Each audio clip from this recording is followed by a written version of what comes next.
I'm Amanda Rodriguez, and I should have died on Interstate 17 going 75 miles per hour when my brake pedal went straight to the floor. The desert stretched endlessly on both sides as my car careened toward a concrete barrier, and in those terrifying seconds, I thought about how my own brother had smiled at me that morning over coffee.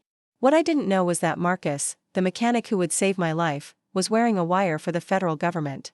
And my brother Tyler's jealousy was about to uncover something much bigger than sibling rivalry.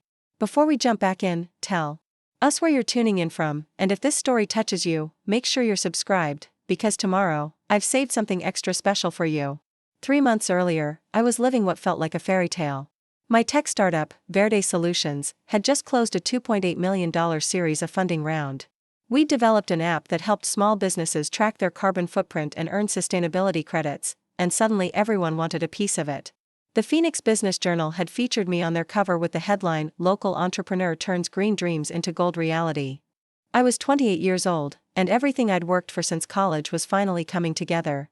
The celebration dinner was at Kai, one of those upscale restaurants in Scottsdale where you need reservations 3 months in advance and the waiters know more about wine than most sommeliers.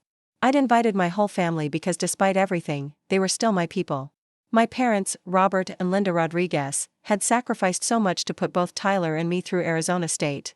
Mom worked double shifts as a nurse while Dad ran his small plumbing business, and they never complained, never made us feel guilty for choosing expensive degrees over trade schools. Tyler arrived 20 minutes late, which wasn't unusual. He'd been struggling since his own business venture, a food truck specializing in fusion tacos, had collapsed 6 months earlier. The failure had hit him hard, not just financially but emotionally. We'd always been competitive growing up, but it was the healthy kind where we pushed each other to be better. At least, I thought it was healthy. He slid into the booth across from me, his hair disheveled and his shirt wrinkled like he'd slept in it. "Sorry, traffic was insane," he mumbled, though we both knew the real reason for his lateness. Tyler had been drinking more lately, staying out until 3 in the morning, and showing up to family events looking like he'd rather be anywhere else. "No worries," I said, genuinely meaning it. I was too happy to let anything dampen my mood. I already ordered appetizers for the table. The lobster bisque here is incredible. Mom beamed at me from across the table, her eyes sparkling with pride. "Tell Tyler about the investors, Mija. Tell him about the meeting with the venture capital firm." I launched into the story, probably talking too fast in my excitement. The meeting had been everything I'd dreamed of and more. The lead investor, a woman named Patricia Williams who'd built 3 successful companies before turning to venture capital, had listened to my pitch with the kind of intensity that made me feel like every word mattered. She'd asked tough questions about scalability, market penetration, and competitive analysis, but I'd been ready for all of them. And then, I continued, my voice rising with enthusiasm. She said they wanted to lead the round. Not just participate, but lead it. She said Verde Solutions had the potential to revolutionize how small businesses think about sustainability. Dad reached over and squeezed my hand. His fingers were permanently stained from years of plumbing work, calloused and rough, but they felt like home. "We're so proud of you, Amanda. You've worked so hard for this." Tyler nodded along, making the right noises at the right times, but something felt off. His smile didn't quite reach his eyes, and he kept checking his phone every few minutes. When the main courses arrived, perfectly plated works of art that probably cost more than most people spent on groceries in a week, he barely touched his food. "This is incredible," I said, taking a bite of the heritage pork tenderloin. "Tyler, you have to try this. The flavors are unreal." "Yeah, it's great," he said without looking up from his plate. He'd been pushing the same piece of meat around for 5 minutes. The conversation flowed around him after that. Mom asked about my expansion plans, Dad wanted to know if I needed help with anything at the office, and I found myself talking about hiring plans and market research and all the exciting challenges ahead. It wasn't until we were waiting for dessert that Tyler finally spoke up. "So what's next?" he asked, and there was something in his tone that made me pause. "I mean, now that you're officially the family success story." "Tyler," Mom warned gently. "No, it's a fair question," he continued, his voice getting slightly louder. "I'm just wondering what happens when Amanda conquers the world. Do we all get to come along for the ride, or do we just get to read about it in the business journals?" The table went quiet. I could feel my cheeks burning, not from embarrassment but from confusion. "What do you mean?" "I mean you've been talking for 2 hours about your company, your investors, your plans. When's the last time you asked how anyone else is doing?" It hit me like a slap. He was right, and I hadn't even realized it. I'd been so caught up in my own excitement that I'd monopolized the entire conversation. "You're absolutely right. I'm sorry. How are you doing?" Really? Tyler's expression softened slightly, and for a moment I saw my little brother again, the one who used to build blanket forts with me and sneak into my room during thunderstorms. I'm fine. Just figuring things out. The food truck thing was just bad timing, I said, trying to be supportive. The location wasn't right, and with the pandemic affecting foot traffic downtown, it would have been hard for anyone to make it work. Yeah, he said quietly. Bad timing. But there was something else in his voice, something bitter that I couldn't quite identify. I made a mental note to call him later, to have a real conversation about what he was going through. Success felt meaningless if it meant losing touch with the people who mattered most. After dinner, we walked out to the parking lot together. The October air was perfect, warm but not oppressive, with that crisp quality that made Phoenix autumn nights feel magical. Tyler hugged me goodbye, holding on a little longer than usual. I really am proud of you, he said, and his voice sounded genuine. You deserve all of this. Thanks, Ty. That means everything to me. As I drove home to my apartment in central Phoenix, I felt a strange mix of elation and unease. The funding was real, the future was bright, but something about Tyler's mood nagged at me. Maybe it was just the natural ebb and flow of sibling relationships, the way success for one person could sometimes feel like failure for another, even when it wasn't meant that way.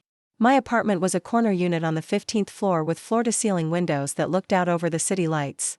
I'd bought it 6 months earlier, my first major purchase as a real entrepreneur, and I still got a thrill every time I walked through the door.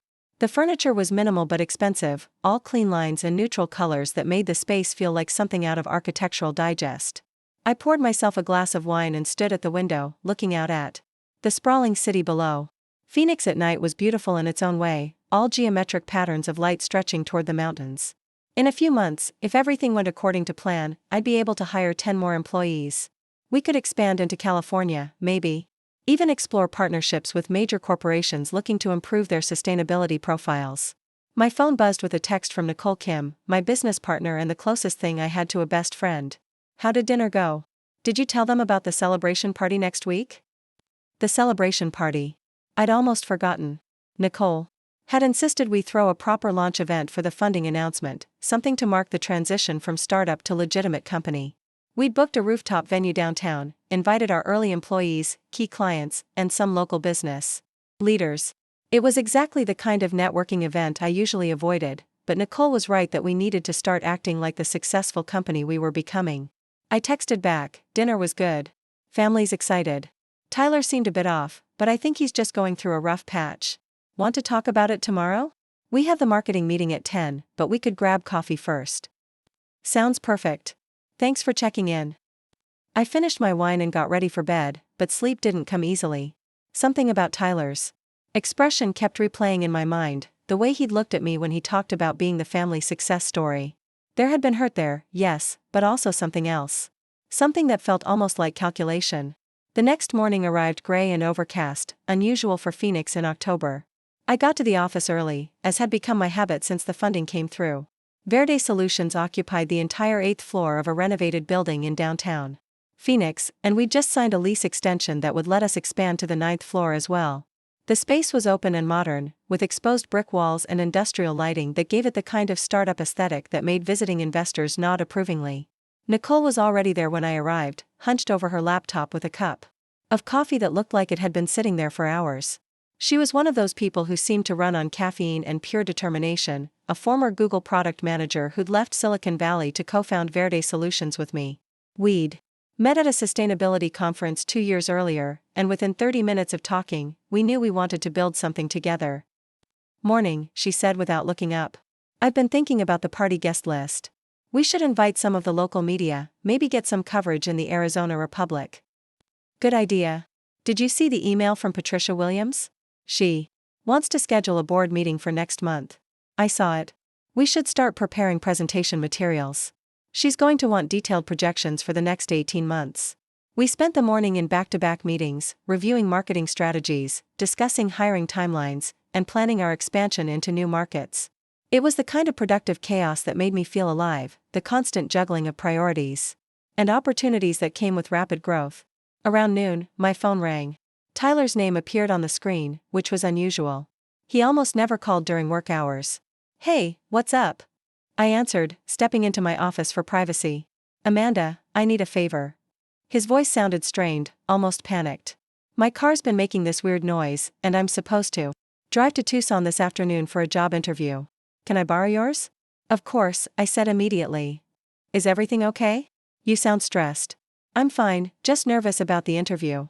It's for a restaurant management position, and I really need this job. That's great, Ty. I didn't know you were interviewing. Where in Tucson? Someplace downtown. Look, can I swing by and grab your keys? I promise I'll take good care of it. Preparing and narrating this story took us a lot of time, so if you are enjoying it, subscribe to our channel, it means a lot to us. Now back to the story. You don't even need to ask. I'll be here until 6, just come by whenever. Actually, could you just leave the keys with the security guard downstairs? I'm running late and don't want to interrupt your meetings. It was a reasonable request. But something about it felt odd. Tyler had never been shy about coming up to the office before. He usually enjoyed seeing the space, asking about the business, meeting whoever was around. But maybe he was just focused on getting to Tucson on time. Sure, no problem. I'll call down and let them know you're coming. Thanks, Amanda. You won. After I hung up, I sat in my office for a moment, staring out at the Phoenix skyline. The gray clouds had cleared, revealing the brilliant blue sky that made Arizona famous. Tyler's voice had sounded different, nervous in a way that went beyond job interview jitters. But maybe I was overthinking it. He'd been struggling financially since the food truck failed, and a good job opportunity would be exactly what he needed to get back on his feet. I grabbed my keys from my purse and headed downstairs to the security desk. The guard, an older man named Carlos who'd worked in the building for 15 years, smiled when he saw me coming. Miss Rodriguez, how's business? Booming, Carlos. Thanks for asking. My brother's going to stop by in a bit to pick up my car keys. Tyler Rodriguez, he looks like me but taller and less charming. Carlos laughed. I'll make sure he gets them. You have a good afternoon. The rest of the day flew by in a blur of phone calls and planning sessions. Nicole and I finalized the guest list for the celebration party, confirmed the catering menu, and reviewed the presentation we'd be giving to potential new clients next week. By the time 6 o'clock rolled around, I was exhausted but satisfied. This was exactly the kind of productive exhaustion I'd dreamed of during all those years of working for other people's companies. Nicole offered to give me a ride home, and we spent the drive talking about weekend plans and debating whether to hire a dedicated head of marketing or continue handling it ourselves for a few more months. She dropped me off at my building, and I took the elevator up to my apartment, already thinking about the hot bath and takeout dinner waiting for me. My phone buzzed with a text from Tyler as I was unlocking my door. Interview went great. Thanks for letting me borrow the car. I'll bring it back tomorrow morning. I smiled and texted back, so glad it went well. Take your time, I can work from home tomorrow if needed. You're the best sister ever. That night, I fell asleep feeling content and optimistic. Tyler sounded happy for the first time in months, Verde Solutions was thriving, and everything in my life seemed to be moving in the right direction. If I'd known what was really happening, what Tyler had actually done to my car while I was in meetings all afternoon, I might not have slept so peacefully. But sometimes ignorance really is bliss, at least until reality comes crashing into you. At 75 miles per hour on a desert highway with no brakes and nowhere to go but forward into whatever comes next. The next morning started with coffee that tasted too bitter and a nagging headache that aspirin couldn't touch. I'd woken up at 5:30 with an inexplicable sense of dread, the kind that settles in your chest like a weight you can't name.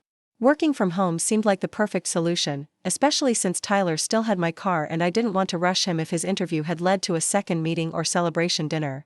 I set up my laptop at the kitchen table, the same spot where I'd eaten countless bowls of cereal as a kid, back when this apartment was just a dream and Verde Solutions was a half-formed idea I'd scribble in the margins of my college notebooks. The morning sun streamed through the floor-to-ceiling windows, casting long shadows across the hardwood floors, but somehow the light felt harsh today, almost accusatory. Nicole called around 9:30, her voice bubbling with the kind of enthusiasm that usually infected everyone around her. Amanda, you'll never guess what happened. Patricia Williams just emailed asking if we'd be interested in a follow-up meeting with 2 other investors from her network. Apparently, word is spreading about Verde Solutions faster than we anticipated. That's incredible, I replied, forcing excitement into my voice. Something felt off, but I couldn't pinpoint what. Maybe it was just the adjustment to sudden success, the way your brain keeps waiting for the other shoe to drop when things start going too well. Are you okay? You sound distracted. I'm fine, just working from home today. Tyler borrowed my car for a job interview in Tucson, so I'm grounded until he gets back.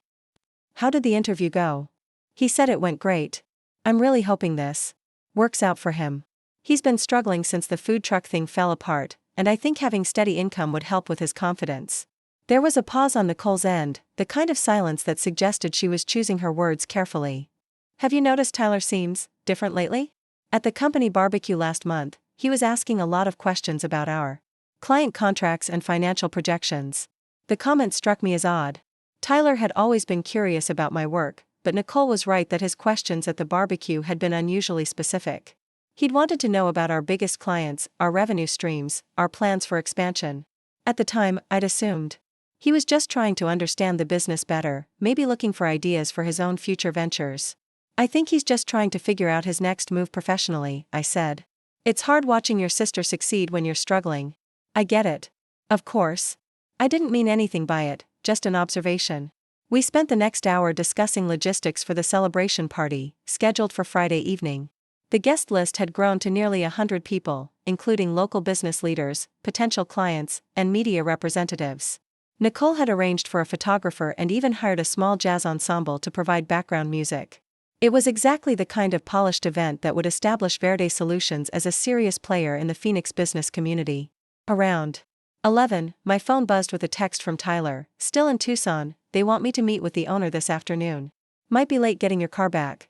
Hope that's okay. I texted back immediately, of course. Take as long as you need. This sounds really promising. Thanks. You're seriously saving my life here. The phrasing was casual, typical Tyler, but something about it made my stomach clench.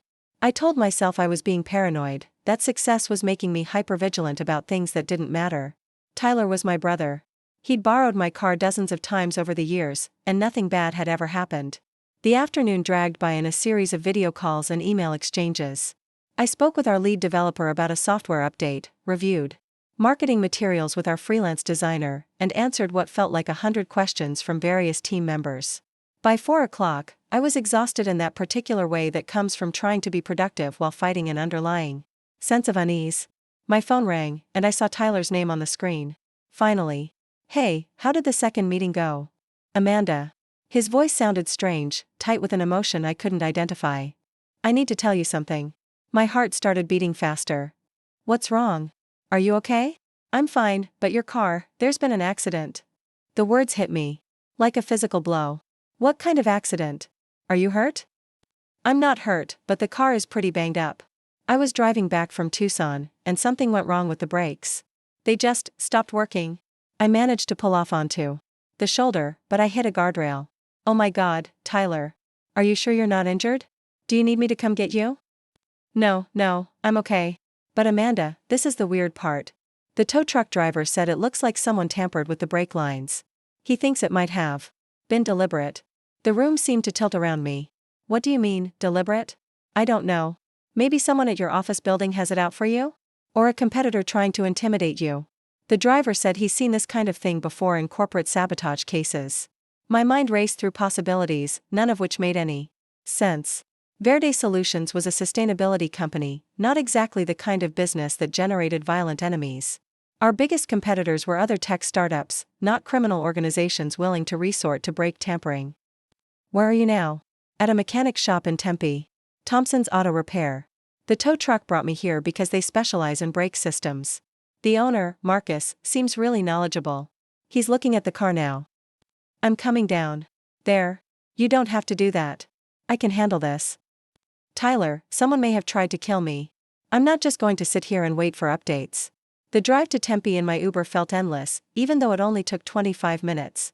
I spent the entire trip staring out the window, trying to process what Tyler had told me. Who would want to hurt me?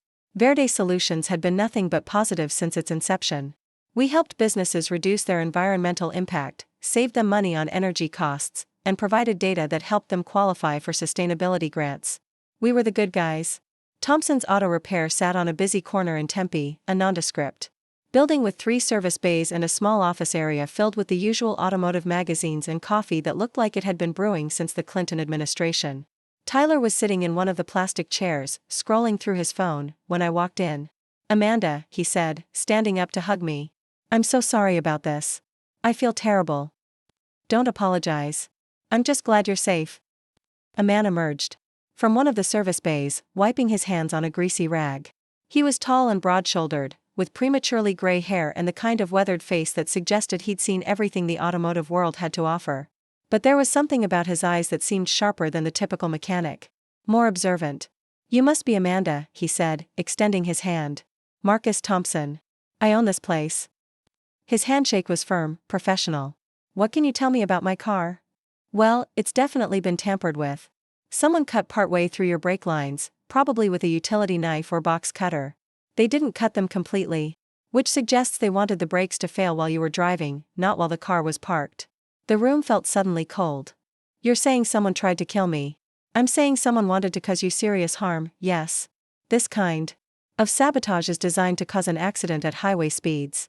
Your brother was lucky he was able to get the car stopped safely." Tyler nodded grimly. "I felt the pedal go soft while I was still in Tucson traffic. By the time I got to the highway, there was nothing. If I'd been going full speed when it happened." He didn't need to finish the sentence. We all knew what would have happened. Marcus continued examining his clipboard. "There's something else you should know. This wasn't a professional job. Whoever did this left tool marks, probably didn't know exactly what they were doing. It's the kind of sabotage you'd see from someone with basic mechanical knowledge but no real expertise. Like someone who used to work on cars as a hobby?" I asked, thinking about Tyler's food truck days when he'd learned basic auto maintenance to save money. "Exactly like that." The conversation continued for another 10 minutes, with Marcus explaining the extent of the damage and the repair timeline.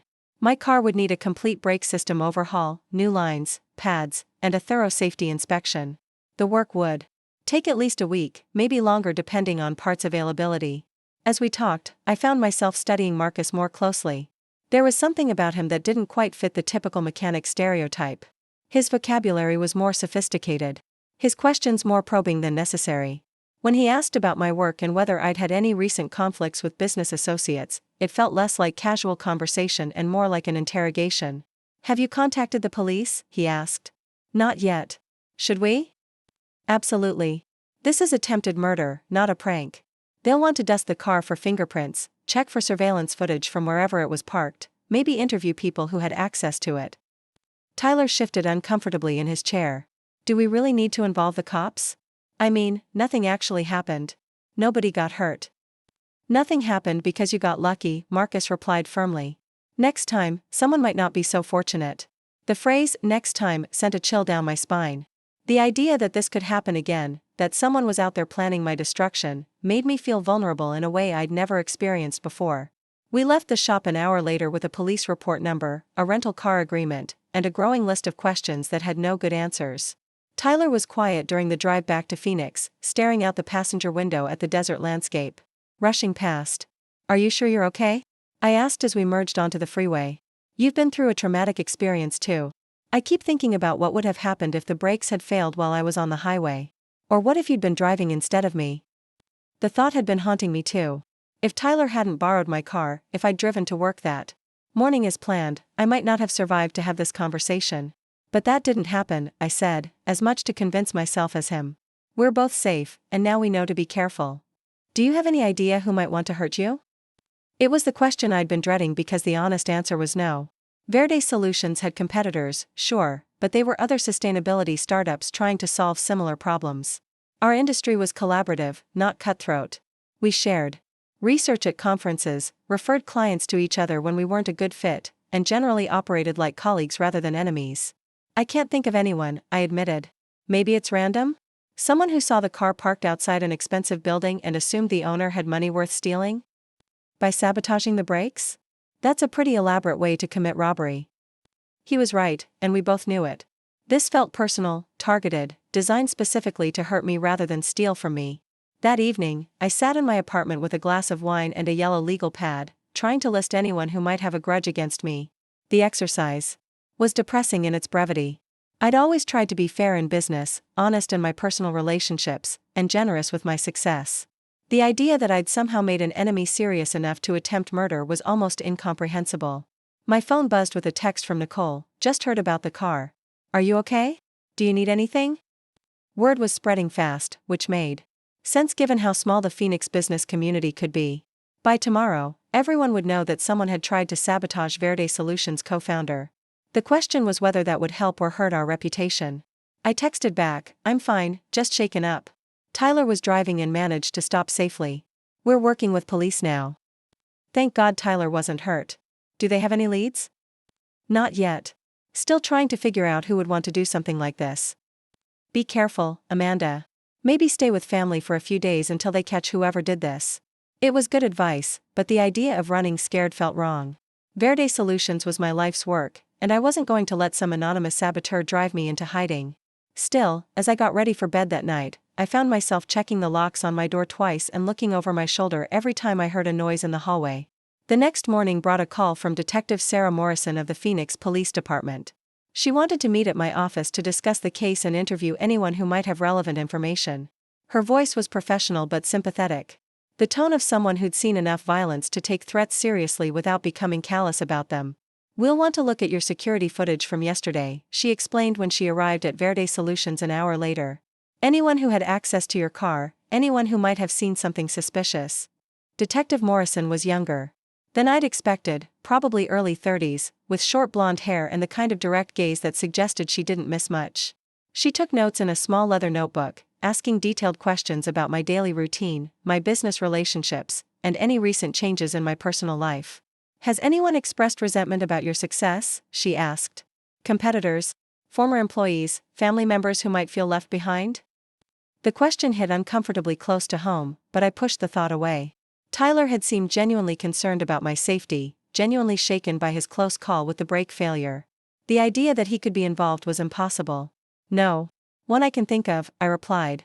"My business partner and I have always tried to maintain good relationships with everyone in our industry." "What about personal relationships? Ex-boyfriends, friends who might have borrowed money?" Again, the list was disappointingly short. I'd been so focused on building Verde Solutions that my social life had taken a back seat. Most of my close relationships were with people who had their own successful careers and no apparent reason to resent mine.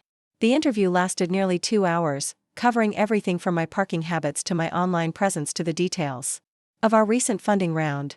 Detective Morrison was thorough but not invasive, professional but not cold. By the time she left, I felt like the investigation was in capable hands. That afternoon, Marcus Thompson called with an update on my car. The repair work was proceeding as expected, but he'd found something else during his inspection that the police might want to know about. "There are scratches on the undercarriage that don't match the accident damage," he explained. "Someone spent time under your car, probably lying on the ground to access the brake lines. They used a flashlight, maybe even removed a panel to get better access." What does that tell us? It tells us this wasn't a spur-of-the-moment decision.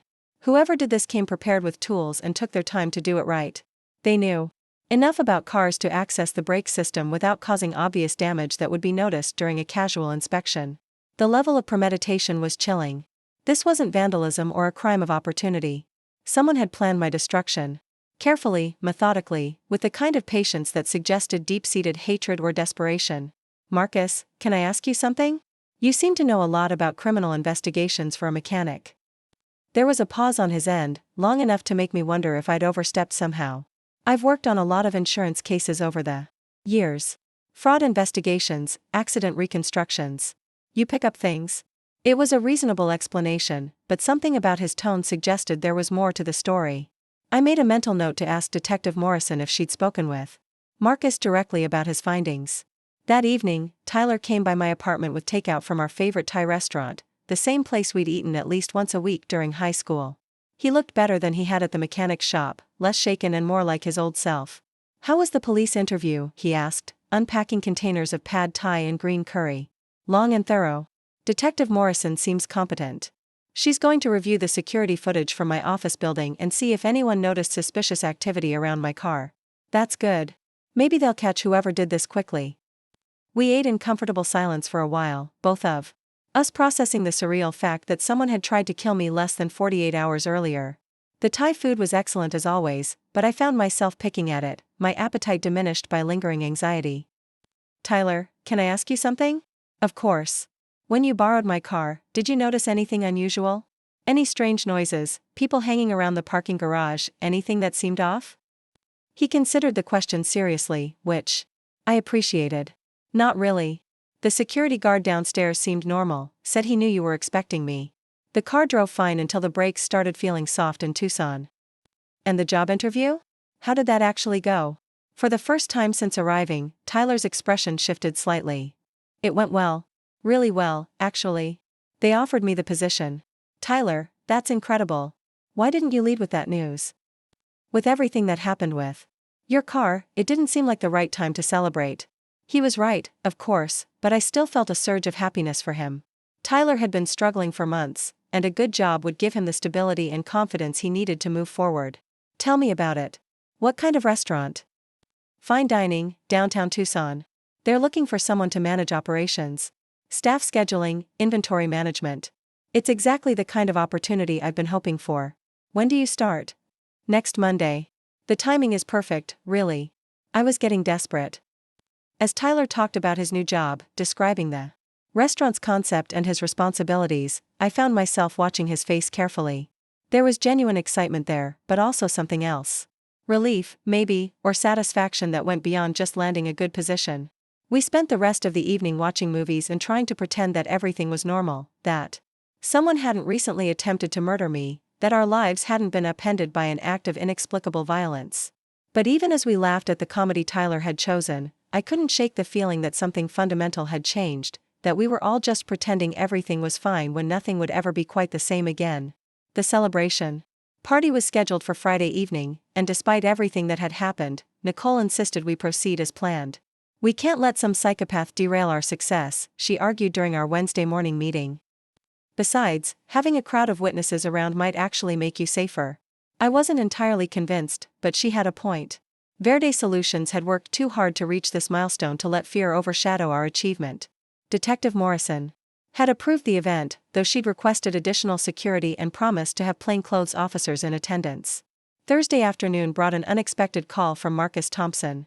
His voice sounded different, more urgent than during our previous conversations. Amanda, I need you to come down to the shop. There's something about your car I need to show you in person. Can't you just tell me over the phone? Not this. You need to see it yourself. And bring Tyler if you can. I have some questions for him. The request struck me as odd, but Marcus had been nothing but helpful since the Sabotaged discovery. I called Tyler, who seemed hesitant about returning to the auto shop but agreed to meet me there. Thompson's auto repair looked different in the late afternoon light, more industrial and somehow more serious. Marcus was waiting for us in the main service bay, standing next to my car, which was elevated on a hydraulic lift. The brake components were laid out on a nearby workbench like evidence in a crime scene. Thank you both for coming, he said, his tone more formal than before. I've been doing some additional analysis on the brake sabotage, and I've discovered something interesting. He led us to the workbench where the damaged brake lines were displayed. Using a magnifying glass, he pointed to specific cut marks on the metal. These incisions were made with a very particular type of blade. Not a standard utility knife like I initially thought, but a specialized automotive tool. Specifically, a brake line cutter that's designed for precise repairs. Tyler shifted uncomfortably beside me. What does that mean? It means whoever did this had access to professional automotive tools. Not the kind of thing you'd find in a typical garage or toolbox. This is equipment that mechanics use, or someone with serious automotive training. I felt a chill run down my spine. So we're looking for someone in the automotive industry? Possibly. Or someone who's had extensive mechanical training. Military background, maybe, or someone who worked in auto repair at some point. Marcus's eyes seemed to linger on Tyler as he spoke, and I noticed my brother's jaw tightening. Almost imperceptibly. There's something else, Marcus continued. I've been reviewing the timeline of when this sabotage could have occurred. Based on the corrosion patterns and the way the cuts were made, this damage happened sometime Tuesday afternoon or evening. Probably while the car was parked at your office building. That's when Tyler borrowed it, I said, the words tumbling out before I could stop them. Actually, Tyler interjected quickly, I didn't pick up the car until Wednesday morning. Remember? I texted you Tuesday night asking to borrow it, and you left the keys with security. I stared at him, confusion clouding my memory. Had it been Tuesday night or Wednesday morning? The past few days had been such a blur of stress and investigation that the timeline was becoming fuzzy. Marcus consulted his clipboard. The security footage from your building shows Tyler picking up the keys at approximately 2:30 Tuesday afternoon. The sabotage would have occurred sometime after that. The room went silent except for the hum of fluorescent lights overhead. Tyler's face had gone pale, and he was staring at Marcus with an expression I couldn't quite read. I think there's been some confusion, Tyler said slowly. I picked up the keys when Amanda said I could, drove straight to Tucson for my interview, and didn't get back until Wednesday evening when the brakes failed. The problem with that timeline, Marcus continued, his voice taking on a harder edge, is that your interview wasn't until Wednesday afternoon. I called the restaurant to verify. They have no record of interviewing anyone named Tyler Rodriguez. On Tuesday, my heart started pounding. Tyler, what's going on? There must be some mistake. Maybe they confused the dates, or maybe I'm misremembering when the interview was scheduled. Marcus reached into his pocket and pulled out a small digital recorder. There's one more thing you both should know. This conversation is being recorded, and I'm not actually just a mechanic. He reached into his wallet and produced a badge and identification. Agent Marcus Thompson, Federal Bureau of Investigation.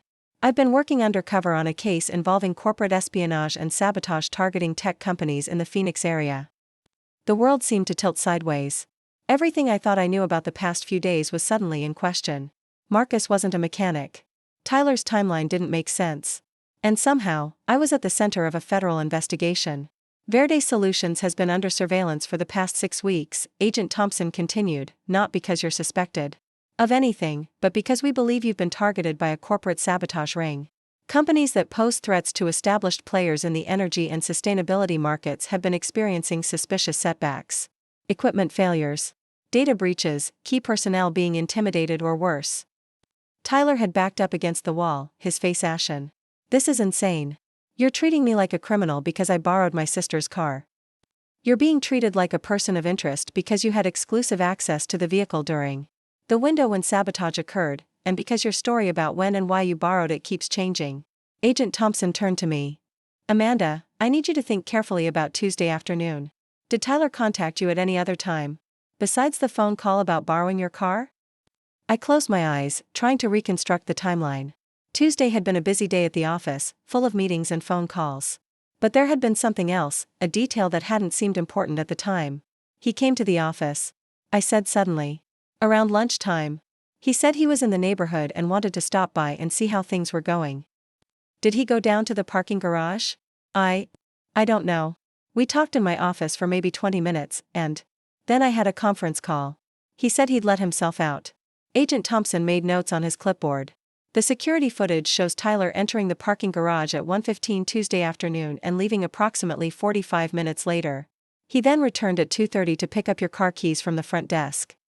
Tyler was shaking his head frantically. This is all circumstantial. You can't prove I did anything wrong. Actually, we can. Agent Thompson walked over to a file cabinet and retrieved a manila folder. We've been monitoring communications related to the corporate sabotage ring. 3 weeks ago, Tyler Rodriguez received a payment of $15,000 from a shell company that we've traced back to Meridian Energy Solutions. The name hit me like a physical blow. Meridian Energy was Verde Solutions' biggest competitor, a well-established company that had been losing market share to smaller, more innovative startups like ours. They'd been particularly aggressive in trying to recruit our clients and undercut our pricing. Tyler received this payment 2 days after Verde Solutions announced our series of funding round, Agent Thompson continued. The payment was described as consulting fees, but Meridian Energy has no record of hiring Tyler for any legitimate consulting work. I looked at my brother, searching his face for some explanation that would make this nightmare make sense. Tyler, please tell me this isn't true. His silence was answer enough. The plan was elegant in its simplicity, Agent Thompson explained. Sabotage Amanda's car in a way that would look like an accident. If she died, Verde Solutions would collapse, removing a competitor from the market. If she survived but was seriously injured, the company would be crippled for months while she recovered, giving established players time to steal clients and market share. But Tyler was driving the car when the brakes failed, I protested. He could have been killed. Could he? Agent Thompson pulled out another piece of paper. Tyler's cell phone GPS shows that he never left the Phoenix metropolitan area on Tuesday. He didn't drive to Tucson for any interview. After sabotaging your car, he drove it around the city for several hours, testing the brakes repeatedly to determine exactly when they would fail. The revelation was so monstrous that my brain refused to process it at first. Tyler had not only tried to kill me, but he'd calculated exactly how to do it, testing the sabotage like a scientist perfecting an experiment. The plan was for Tyler to borrow your car Wednesday morning, drive it until the brakes failed in a location where he could safely abandon it, and then report the accident as a random mechanical failure. You would have driven the car to work Wednesday morning and died on your way to the office. Tyler finally spoke, his voice barely above a whisper. It wasn't supposed to happen like that. They promised me it would just disable the car, maybe cause a minor accident. I never wanted anyone to get seriously hurt. But you took their money anyway, I said, my voice hollow. You tried to kill your own sister for $15,000. I was desperate, Amanda. The food truck failure wiped out my savings. I was facing bankruptcy, maybe even jail time because of some debts I couldn't pay. When Meridian approached me, they said it was just about leveling the playing field, slowing down Verde Solutions long enough for other companies to catch up. How did they approach you? Agent Thompson asked. Through Brandon Hayes, my friend, who helped with the food truck. He said he knew someone who could solve my financial problems, no questions asked. All I had to do was provide information about Amanda's schedule and occasionally create minor setbacks for Verde Solutions. What kind of setbacks? Tyler's shoulders sagged in defeat. Small things at first. I convinced Amanda to change her security codes by telling her I'd heard about break-ins in her building.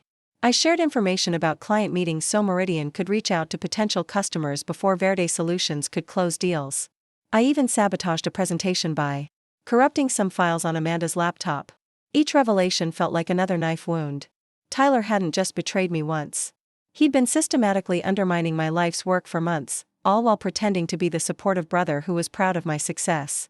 The break sabotage was supposed to be the final job, Tyler continued. After that, Meridian would pay off all my debts and help me relocate to start fresh somewhere else. They said Verde Solutions would recover eventually, that I was just buying time for the market to stabilize. Did you really believe that? I asked, tears streaming down my face. Did you honestly think sabotaging my brakes would result in anything other than my death? Tyler couldn't meet my eyes. I tried to back out. When they explained what they wanted me to do to your car, I said no. But they had recordings of our previous conversations, evidence of the money they'd paid me. They said if I didn't complete this final job, they'd make sure I went to prison for corporate espionage. Agent Thompson was taking detailed notes throughout Tyler's confession. Who was your primary contact at Meridian Energy? A woman named Catherine Morse. She said. She was head of competitive intelligence, but I think she was more than that. She knew things about Verde Solutions that would have required extensive surveillance, maybe even hacking into company systems. Did you provide Catherine Morse with access to Verde Solutions' computer network? Not directly. But I gave her information about Amanda's passwords and security protocols. She said they just wanted to monitor the competition, keep track of new product developments and client communications.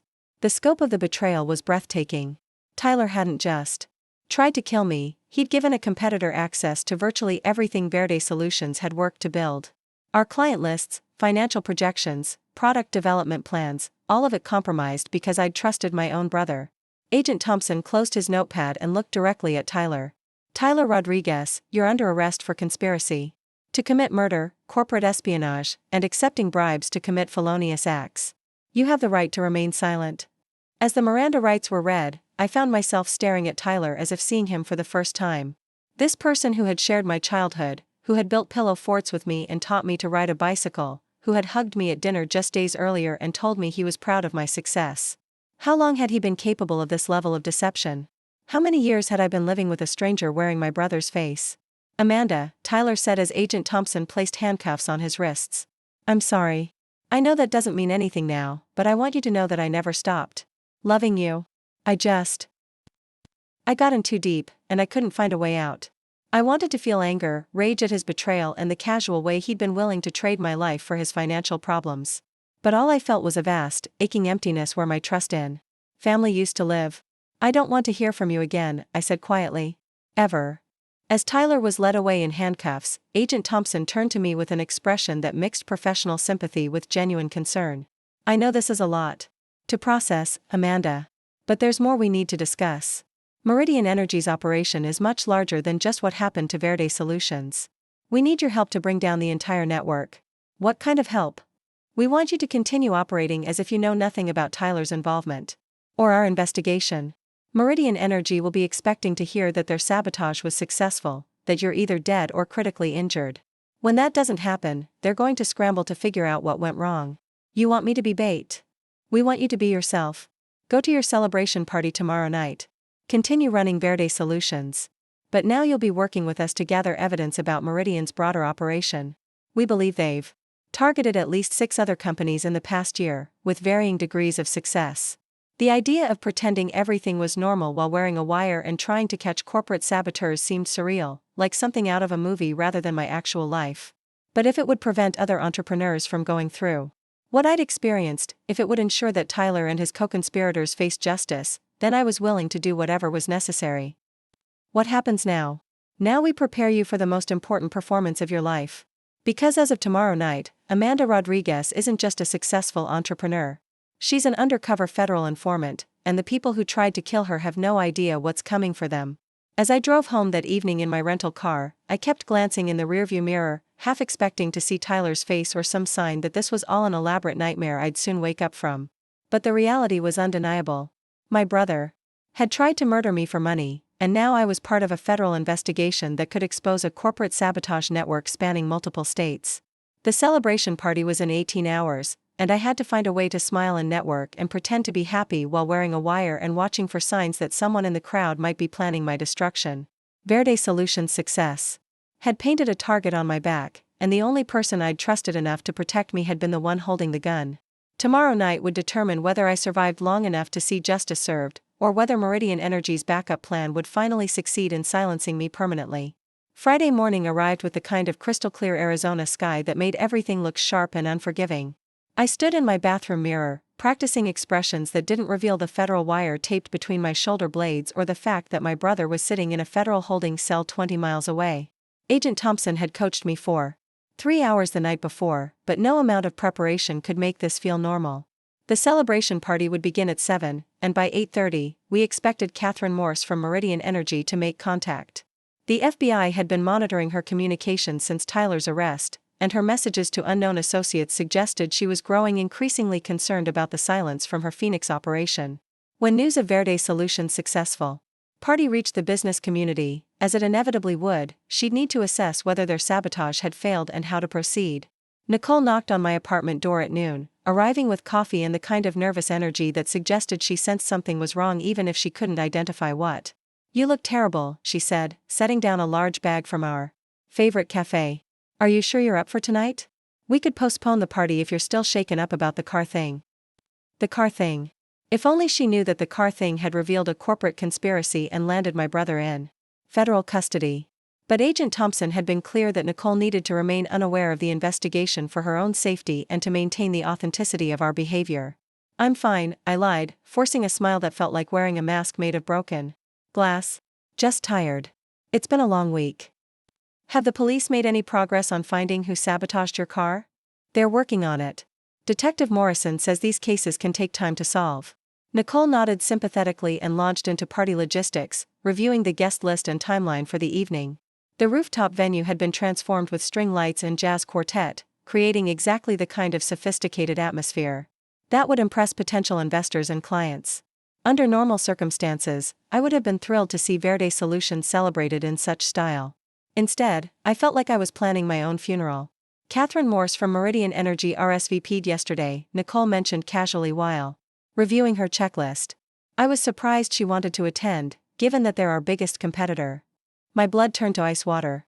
Catherine Morse was coming to the party. The woman who had paid my brother to kill me would be standing in the same room, probably expecting to find Verde Solutions in chaos and mourning rather than celebration and success. Did she say why she wanted to attend? Something about industry, networking and learning from successful competitors. Honestly, I thought it was pretty gracious of her. Most of our competitors pretend we don't exist. Agent Thompson had warned me this might happen, but the reality of it felt surreal. I would spend the evening making small talk with the woman who had orchestrated my attempted murder, all while wearing a wire and hoping the FBI could gather enough evidence to bring down her entire operation. The afternoon crawled by in a haze of final preparations and mounting anxiety. I changed clothes 3 times, trying to find something that would conceal the recording equipment while still looking appropriate for a celebration of Verde Solutions' success. The black dress I finally settled on was elegant but conservative, professional but not flashy. Agent Thompson had emphasized the importance of appearing normal, successful, and completely unaware of any threats. At 5 o'clock, I met with Agent Thompson and Detective Morrison at a coffee shop downtown to review the final details of the evening's operation. They'd chosen a corner table away from other customers, and both wore casual clothes that made them look like any other business meeting. "Remember, your job tonight is to be Amanda Rodriguez, successful entrepreneur," Agent Thompson reminded me. "Catherine Morse will be studying your behavior for any signs that you know about Tyler's involvement or suspect Meridian Energy of sabotage. If she believes you're aware of the conspiracy, she'll either flee or escalate to more direct action." "What kind of direct action?" "The kind that would make Tyler's brake sabotage look subtle," Detective Morrison replied grimly. "Meridian Energy has connections to some very dangerous people who specialize in making problems disappear permanently." The recording equipment was smaller than I'd expected, barely larger than a coin and virtually undetectable once properly positioned. Agent Thompson checked the signal quality one final time while Detective Morrison reviewed hand signals we could use if I needed immediate assistance. "There will be at least 6 federal agents at the party," Agent Thompson explained. "Some will be posing as catering staff, others as guests. You won't know who they are, which will help maintain your natural behavior, but help will never be more than 30 seconds away." What if Catherine Morse doesn't reveal anything useful? What if she's too careful to incriminate herself? Then we'll have established that she attended an event where she expected to find you dead or critically injured. That alone will help build our case, especially combined with Tyler's testimony about her role in planning the sabotage. As I drove to the party venue, my hands shook on the steering wheel despite every attempt to calm my nerves. The rooftop location offered spectacular views of downtown Phoenix, with the desert mountains visible in the distance under a sky that was transitioning from blue to deep orange. Under different circumstances, it would have been the perfect setting for celebrating Verde Solutions' success.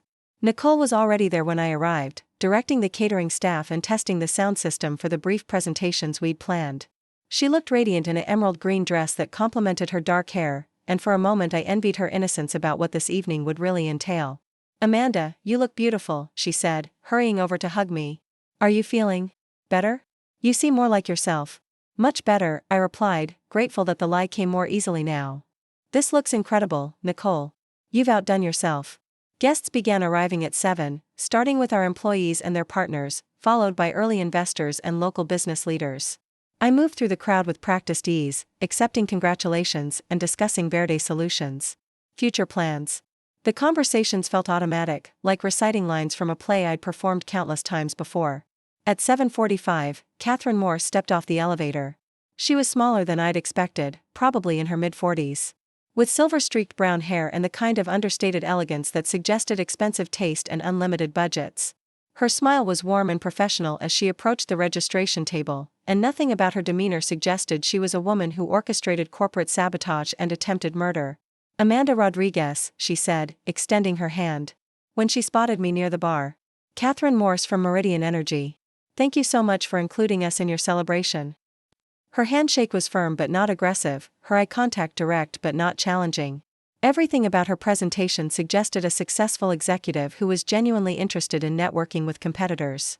If I hadn't known about her role in Tyler's arrest, I would have found her charming. "Of course," I replied, fighting to keep my voice steady. "I appreciate you taking the time to attend. It's always nice when our industry can come together to celebrate innovation. Verde Solutions has certainly been making waves in the sustainability market. Your growth trajectory is quite impressive. We've been fortunate to have strong support from investors and clients who believe in our mission." Catherine nodded thoughtfully, and I caught her eyes scanning the room, taking in the crowd of successful, happy people celebrating Verde Solutions' success. This was not what she'd expected to find tonight. "I was sorry to hear about your recent car trouble," she said casually. "I hope you weren't injured in the accident." The comment sent ice through my veins. Catherine Morse knew about the brake sabotage, which meant she was confirming that Tyler had been working for her. But she was also fishing for information about what I knew and how I'd survived what should have been a fatal accident. "Fortunately, my brother was driving when it happened," I replied carefully. "He managed to get the car stopped safely before anyone was hurt." "How lucky." Brake failures can be so unpredictable, especially at highway speeds. The way she emphasized unpredictable made it clear she knew exactly how the brakes had been sabotaged and when they were designed to fail. She was testing whether I understood that the mechanical failure had been deliberate. Yes, we were very fortunate. The mechanic said it was unusual for brake lines to fail so suddenly on a relatively new car. Catherine's smile never wavered, but I caught a slight tightening around her eyes. Modern cars are generally quite reliable, but sometimes unexpected problems do arise. We were interrupted by Nicole, who approached with champagne flutes and a beaming smile. Amanda, people are asking when you're going to give your presentation. Should we start in about 10 minutes? That sounds perfect, I replied, grateful for the interruption. Talking to Catherine Morse felt like dancing on the edge of a cliff, where one wrong word could send me tumbling toward disaster. As Nicole walked away, Catherine leaned closer and lowered her voice. I was hoping we might have a chance to speak privately this evening. There are some business opportunities I'd like to discuss with you. What kind of opportunities? The kind that could benefit both Verde Solutions and Meridian Energy. Sometimes competitors can become collaborators under the right circumstances. The suggestion was so brazen it took my breath away. Catherine Morse was attempting to recruit me just days after trying to have me killed.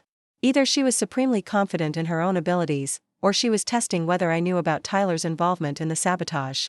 I'd be happy to hear what you have in mind, I said, hoping the recording equipment was capturing every nuance of her voice. Excellent. Perhaps we could step onto the balcony after your presentation? The view is spectacular, and it would give us some privacy to discuss delicate matters. The balcony was isolated from the main party area, with limited sight lines and no witnesses.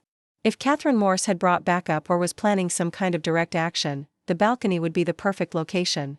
But Agent Thompson had been clear that I needed to create opportunities for Catherine to reveal her intentions, even if it meant putting myself at risk. That sounds wonderful, I agreed. The next 20 minutes passed in a blur of networking and forced conversations. I gave my presentation about Verde Solutions' future plans, accepting applause and answering questions about our expansion timeline and product development. Throughout it all, I remained hyper-aware of Catherine Morse's presence, watching as she observed the celebration with the intensity of a scientist studying an unexpected experimental result. At 9:15, she caught my eye and nodded toward the balcony. It was time. The balcony overlooked downtown Phoenix, with the city lights stretching toward the desert horizon like a constellation that had fallen to Earth. The air was cool and quiet, a stark contrast to the warmth and noise of the party inside. This is quite a success story, Catherine said, gesturing toward the party visible through the glass doors. Verde Solutions has exceeded everyone's expectations. We've worked very hard to get here. I'm sure you have. But success in the business world requires more than just hard work. It requires understanding how to navigate complex competitive landscapes. Catherine moved closer to the balcony railing, and I noticed her checking to ensure we were alone. The nearest party guests were at least 30 feet away, and the music would mask our conversation from casual listeners. Amanda, I'm going to be direct with you because I believe you're intelligent enough to appreciate honesty. Meridian Energy has been monitoring Verde Solutions since your Series A announcement. We've identified some vulnerabilities in your operation that could pose significant risks to your continued success. What kind of vulnerabilities? Security vulnerabilities, operational vulnerabilities, personal vulnerabilities that could be exploited by people who don't wish Verde Solutions well.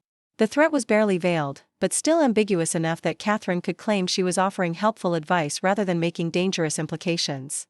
For example, she continued, your recent car trouble suggests that someone may already be targeting you personally. In our experience, entrepreneurs who become too successful too quickly often attract unwanted attention from individuals willing to use extreme measures to eliminate competition. Are you saying someone deliberately sabotaged my car?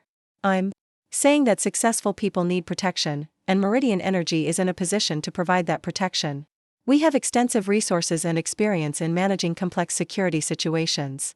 Catherine was offering to protect me from threats that she herself had created.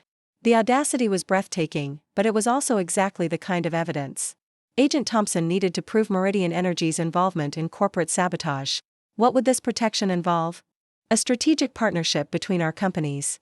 Verde Solutions would continue operating independently, but you'd have access to Meridian's security resources and market intelligence. In exchange, we'd coordinate our competitive strategies to ensure we're not working at cross purposes. And if I'm not interested in this partnership? Catherine's smile took on a colder edge. Then Verde Solutions would continue facing the same security risks that have already manifested. Car accidents, data breaches, equipment failures, personnel problems. These things have a way of escalating when they're not properly managed. There it was. Catherine Morse had just threatened to continue sabotaging Verde Solutions if I didn't agree to her partnership proposal. She was essentially demanding that I surrender control of my company in exchange for her stopping the attacks she'd been orchestrating. I see, I said carefully. And how do I know that partnering with Meridian would actually solve these security problems? Because we have extensive experience in resolving exactly these types of issues. In fact, we've helped several other companies in similar situations. Companies that were facing the same kinds of threats Verde Solutions is experiencing. You mean you've extorted other entrepreneurs the same way you're trying to extort me? Catherine's expression shifted, the friendly mask slipping just enough to reveal something much more dangerous underneath. I think there's been a misunderstanding, Amanda.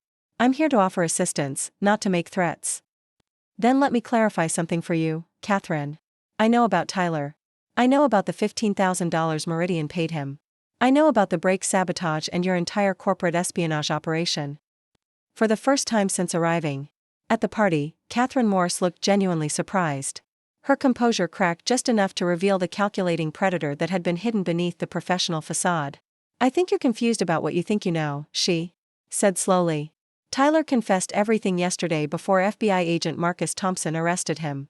Your phone calls, your threats, your network of corporate saboteurs. All of it. Catherine took a step back from the railing, her eyes darting toward the party guests visible through the glass doors. She was calculating escape routes and assessing whether immediate violence might be necessary to prevent her exposure. That's a very serious accusation, Amanda. I hope you can substantiate it. I don't need to substantiate anything. The federal government is handling that part. I watched as Catherine's mind raced through options, weighing the risks of different responses. She could deny everything and attempt to leave the party quietly. She could escalate to direct threats or violence. Or she could attempt to negotiate some kind of deal that might limit her legal exposure.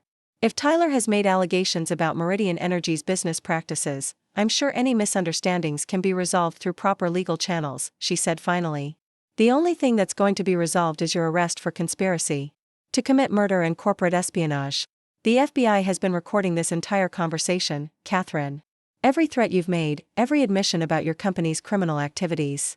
Catherine's face went pale as the implications sank in. She'd walked into a federal sting operation expecting to find a vulnerable entrepreneur she could intimidate or eliminate. Instead, she'd found herself confessing to multiple felonies while being recorded by federal agents. You have no idea what you've done, she whispered. Meridian Energy has resources you can't imagine.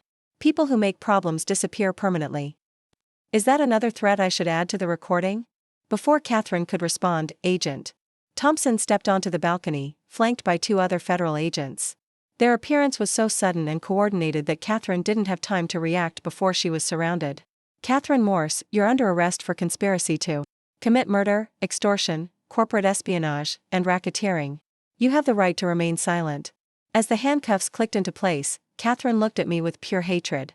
This isn't over, Amanda. You think you've won, but all you've done is make yourself a target for people much more dangerous than Tyler or me. Maybe, I replied. But at least now everyone will know who they're dealing with. As Catherine was led away in handcuffs, the party continued inside, the guests unaware that they'd just witnessed the climax of a federal investigation that had been months in the making. Verde Solutions' celebration had become the scene of a major arrest in a corporate espionage case that would make headlines across the business world. But as I watched Catherine disappear into the elevator, her final words echoed in my mind. This might not be over. Meridian Energy was apparently part of a larger network, and bringing down Catherine Morse might only invite retaliation from people even more dangerous than she was. The celebration continued around me, but I couldn't shake the feeling that tonight's victory might only be the beginning of an even more dangerous game. 3 months after Catherine Morse's arrest, I sat in a federal courtroom watching my brother testify against the very people who had recruited him to kill me. Tyler looked different in his orange jumpsuit, smaller somehow, like prison had stripped away whatever confidence he'd possessed when he'd agreed to sabotage my brakes for $15,000. His voice was steady as he described the corporate espionage network that had targeted Verde Solutions, but he couldn't meet my eyes when he explained how easily he'd been convinced to betray his own family.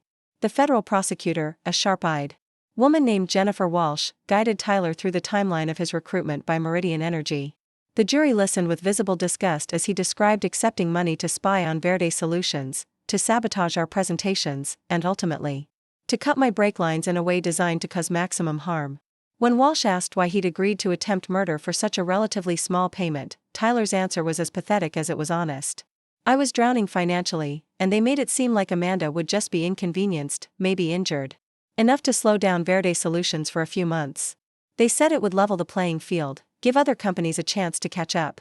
I convinced myself it wasn't really attempted murder, just corporate competition taken too far. But you knew the brake sabotage could kill your sister? I knew it was possible, Tyler admitted, finally looking in my direction. But I told myself the odds were low, that she was a careful driver who would probably survive even if the brakes failed completely. Did you test those odds by driving the sabotaged vehicle yourself? Tyler's face crumpled. Yes. I drove Amanda's car around Phoenix for hours after cutting the brake lines, testing different speeds and road conditions to see how she might react when the brakes failed. I wanted to convince myself she'd be able to stop safely. And what did you discover during this testing? That anyone driving at highway speeds would almost certainly die if the brakes failed completely. The car was essentially a guided missile once the sabotage took effect. The courtroom was silent except for the scratch of the court reporter's fingers on her keyboard. Several jury members were staring at Tyler with the kind of horror usually reserved for serial killers, not failed entrepreneurs who'd made catastrophically bad decisions.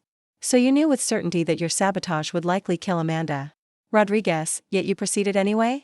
Yes. That single word hung in the air like a death sentence. Tyler had admitted, under oath and in front of a federal jury, that he'd knowingly attempted to murder me for money. Whatever sympathy I might have retained for my little brother evaporated in that moment. The defense attorney, an expensive-looking man named David Chen who'd been hired by Meridian Energy to represent Tyler, tried to salvage something from the wreckage of his client's testimony. He painted Tyler as a desperate man who'd been manipulated by sophisticated criminals, a victim of corporate predators who exploited his financial desperation for their own purposes. But the jury had heard Tyler's own words, his admission that he'd known the sabotage would likely kill me, and no amount of legal maneuvering could erase that reality. Catherine Morse's trial had concluded 2 weeks earlier with guilty verdicts on all counts. The evidence against her was overwhelming, thanks partly to the recording equipment I'd worn during our balcony conversation and partly to the financial records that documented Meridian Energy's payments to Tyler and other corporate saboteurs. She'd been sentenced to 18 years in federal prison, a sentence that felt both satisfying and insufficient given the scope of her crimes. The investigation had revealed that Meridian Energy's corporate sabotage network extended far beyond Verde Solutions.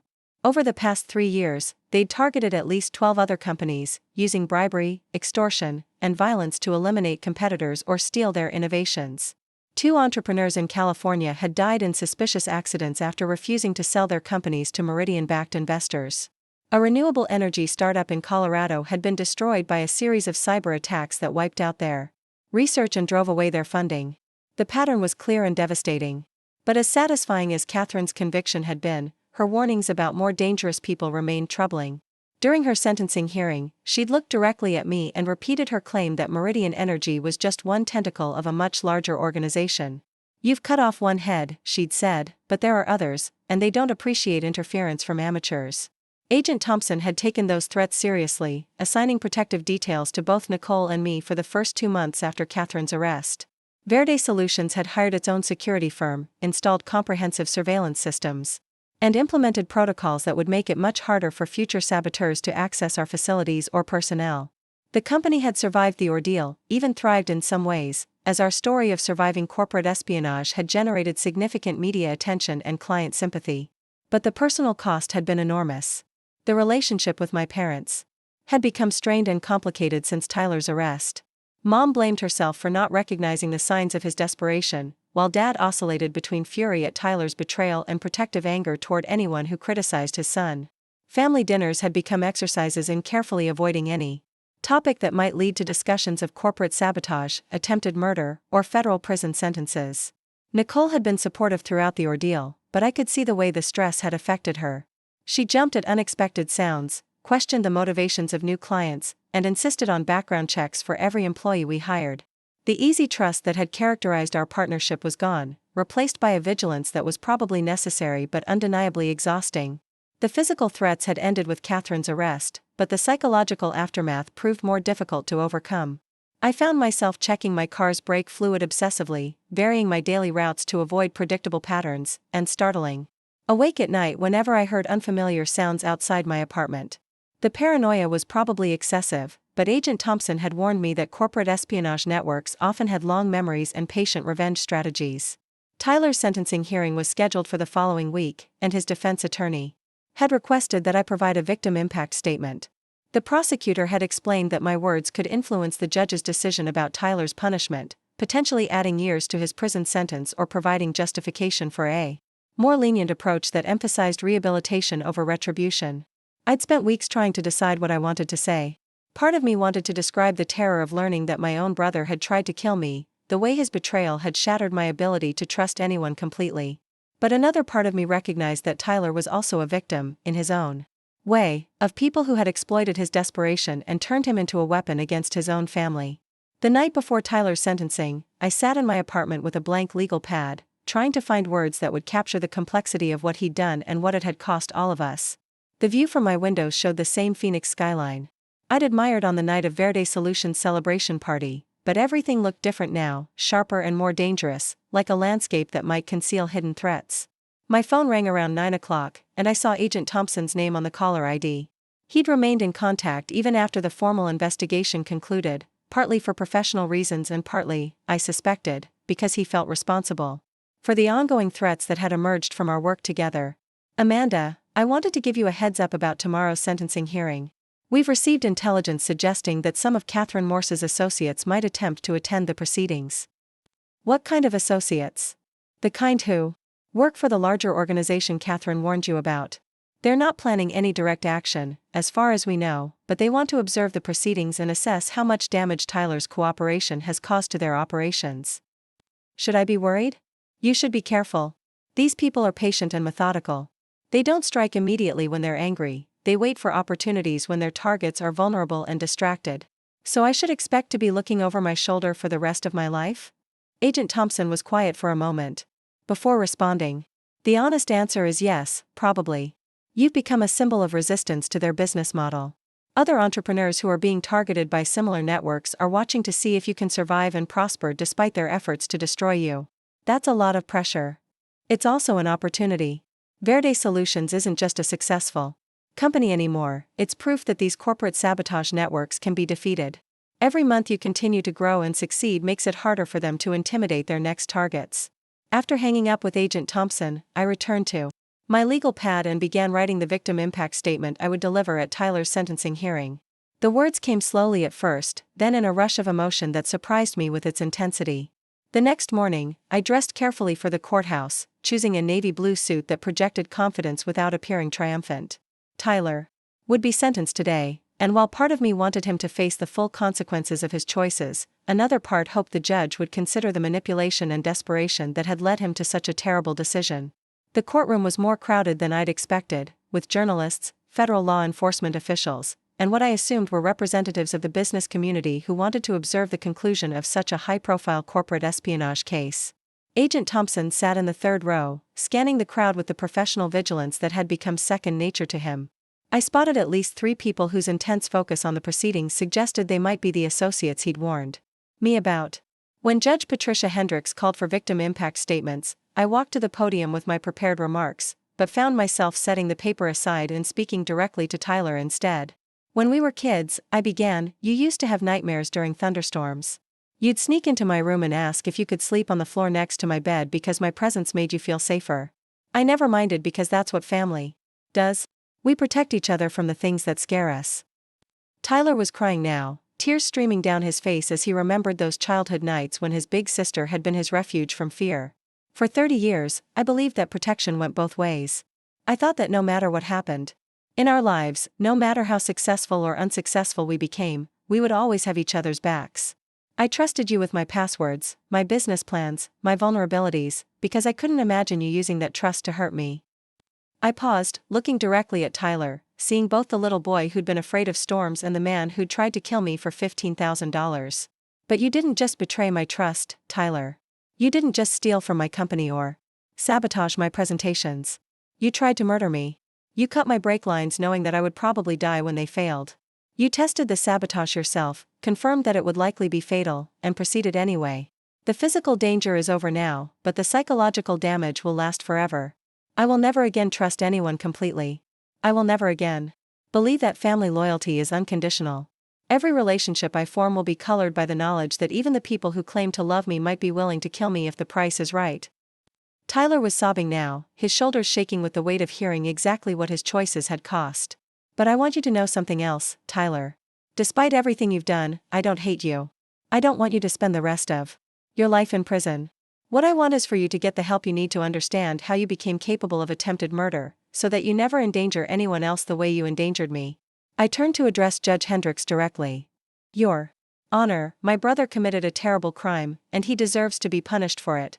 But he was also manipulated by people who are much more dangerous than he is, people who are still out there recruiting other desperate individuals to commit similar crimes.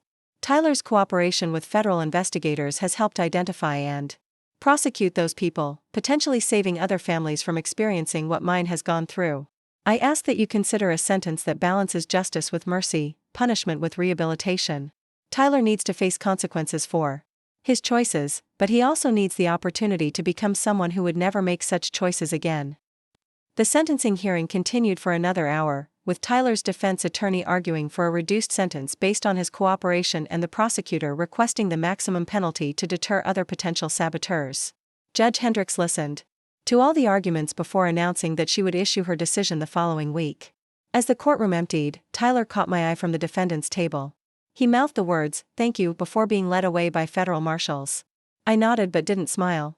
Forgiveness would take time, if it came at all. Agent Thompson approached as I gathered my things. That was a powerful statement, Amanda. It showed real courage to ask for mercy after what he put you through. I meant what I said. Tyler made terrible choices, but he's not a hardened criminal. He's a desperate person who was exploited by people who are much more dangerous. Those people were watching from the gallery today. I saw them taking notes during your statement. What do you think that means? I think they're trying to decide whether you're a threat they need to eliminate or a symbol they can learn to live with. 6 months later, Tyler was sentenced to 8 years in federal prison with the possibility of parole after 5 years if he continued cooperating with ongoing investigations. The sentence felt both too harsh and too lenient, depending on which aspect of his crimes I focused on. But Judge Hendricks had explained that Tyler's cooperation had indeed been valuable in dismantling the broader corporate sabotage network, and that rehabilitation should be a component of justice alongside punishment. Verde Solutions had grown by 40% since the night of Catherine Morse's arrest, partly due to increased visibility from the media coverage and partly because our survival of a sophisticated sabotage campaign had convinced clients and investors that we were more resilient than our competitors. We'd hired 15 new employees, expanded into 3 additional states, and secured partnerships with major corporations that wanted to associate with our story of overcoming adversity. Nicole and I had developed new protocols for employee background checks, client verification, and operational security that had been adopted by other companies in our industry. We'd become inadvertent experts in corporate counterespionage, consulting with law enforcement agencies and sharing our experiences at business conferences across the country. But success came with a price. I still checked my brake fluid every morning before driving to work. I still varied my routes home and avoided predictable patterns that might make me an easy target. Agent Thompson had warned me that the larger organization Catherine Morse had referenced remained active, and that my visibility as a corporate sabotage survivor made me both an inspiration and a target. The threats materialized in subtle ways. Phishing emails designed to steal Verde Solutions data appeared regularly in our system. Suspicious individuals occasionally appeared at business events where I was speaking, asking probing questions about our security measures and client relationships. Our IT security firm detected at least 3 serious attempts to penetrate our computer network, all traced back to shell companies with connections to corporate espionage networks. But we'd learned to live with these dangers, incorporating security consciousness into our daily operations without allowing paranoia to paralyze our growth. Verde Solutions had become stronger because of the trials we'd endured, more careful but not more fearful, more vigilant but not less ambitious. The relationship with my parents had slowly healed over time, helped by Tyler's acknowledgement of responsibility and his genuine efforts at rehabilitation. He'd enrolled in counseling programs, earned his GED while in prison, and begun working toward a business degree through a correspondence program. His letters were filled with remorse and determination to make amends, though we all understood that forgiveness would be a long process. On the first anniversary of Catherine Morse's arrest, I stood on the same rooftop where Verde Solutions had celebrated our series of funding round. The view was the same, but everything else had changed. The company was stronger, my perspective was clearer, and I'd learned lessons about trust, family, and survival that no business school could have taught. Agent Thompson joined me for a drink that evening, a tradition we'd established to mark milestones in our ongoing vigilance against corporate sabotage networks. Any word on whether Catherine's associates are still monitoring Verde Solutions? I asked. They're still out there, but they seem to have accepted that direct action against you would create more problems than it would solve. You've become too visible, too symbolic. Harming you now would draw federal attention they can't afford. So I'm safe? You're safer. But Amanda, you need to understand something. What you've accomplished isn't just about Verde Solutions anymore. You've proven that entrepreneurs can survive and thrive despite sophisticated attacks from corporate sabotage networks. That example is inspiring other targets to resist rather than surrender. Is that good or bad? It's both. It's good because these networks lose power when people refuse to be intimidated. It's potentially dangerous because it makes you a symbol they might eventually decide they can't afford to let live. As the sun set over the Phoenix skyline, painting the desert mountains in shades of gold and purple, I reflected on the journey that had brought me to this moment. Verde Solutions had survived attempted murder, corporate espionage, and systematic sabotage to become stronger than ever. I'd learned to live with danger, to trust carefully, and to find strength in survival. Tyler would be released from prison in 4 years if he continued his rehabilitation efforts. Whether we could rebuild any kind of relationship remained to be seen, but I'd found peace with the idea that some betrayals leave permanent scars while still allowing for eventual healing. The corporate sabotage networks were still out there, still targeting entrepreneurs who threatened established interests. But they'd learned that Verde Solutions was more resilient than they'd anticipated, and that killing me would create more problems than it would solve. I raised my glass toward the desert horizon, not in celebration but in acknowledgement of everything we'd survived and everything we'd learned. Tomorrow would bring new challenges, new threats, and new opportunities to prove that innovation and determination could overcome even the most sophisticated forms of corporate warfare.